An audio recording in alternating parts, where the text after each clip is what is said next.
क्या आपने कभी महसूस किया है कि जिंदगी में एक ऐसा समय भी आता है जब सब कुछ एक साथ टूटने लगता है? सपने रुक जाते हैं, दिल थक जाता है और मन के भीतर एक अजीब सी बेचैनी भर जाती है।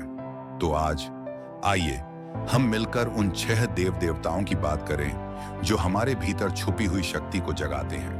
भाग 1, शिव जी, त्याग और नई शुरुआत। शिव जी हमें सिखाते हैं कि कभी कभी जीवन को संभालने का पहला कदम उसे छोड़ देना होता है जो हमें भीतर से तोड़ रहा होता है। उनका संदेश बहुत सरल है, जो चला गया उसे जाने दो, जो मिल रहा है उसे स्वीकार करो और सबसे जरूरी बात, जो आने वाला है उस पर विश्वास रखो। शिव जी के डमरू की ध्वनि हमें याद दिलाती है हर अंत एक नई शुरुआत है, और शायद यही वह बात है जिसे आज आपको भी सुनने की जरूरत थी, है ना?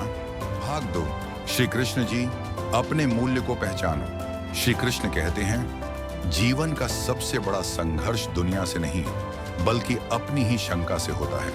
उनकी बांसुरी हमें बुलाती है, अपनी कीमत पहचानो, अपने कर्म पर डटे रहो, और जो लोग तुम्हारी रोशनी को नहीं समझते उन्हें यह अधिकार मत दो कि वे तुम्हारा रास्ता तय करें। कृष्ण जी का संदेश बिल्कुल स्पष्ट है, अपने अस्तित्व से मत भागो, वहीं तुम्हारी असली शक्ति छुपी है। भाग 3, श्री राम और माता सीता, कठिन समय में गरिमा। श्री राम और माता सीता हमें सिखाते हैं कि मर्यादा और धैर्य जीवन के सबसे बड़े कवच हैं। वनवास हो, धूप हो, परीक्षा हो, समय कितना भी कठोर क्यों ना हो, उन्होंने कभी अपनी शांति और अपना मान सम्मान नहीं छोड़ा।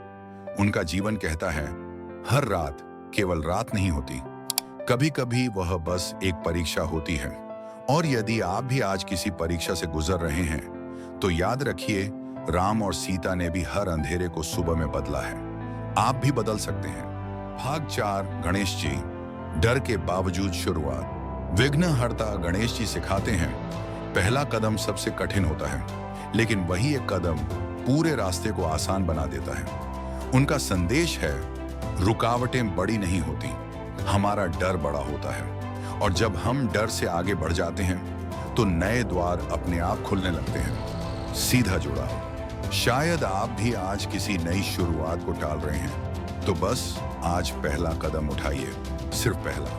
भाग 5, माँ दुर्गा, भीतर के असुरों से युद्ध। माँ दुर्गा हमें बताती हैं असुर बाहर नहीं होते, वे हमारे भीतर होते हैं। डर, क्रोध, ईर्ष्या और असहिष्णुता, और उनका वध तलवार से नहीं बल्कि आत्मचिंतन और साहस से होता है। माँ का संदेश बिल्कुल स्पष्ट है, अपनी लड़ाइयां स्वयं लड़ो, क्योंकि जो शक्ति तुम बाहर खोज रहे हो वह पहले से ही तुम्हारे भीतर विराजमान है।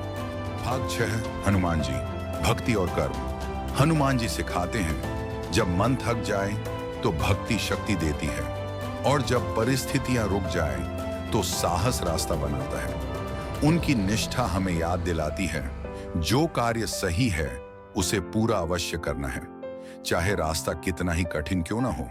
और जब मन कमजोर पड़ने लगे तो बस एक पुकार काफी होती है, बजरंग बली की जय।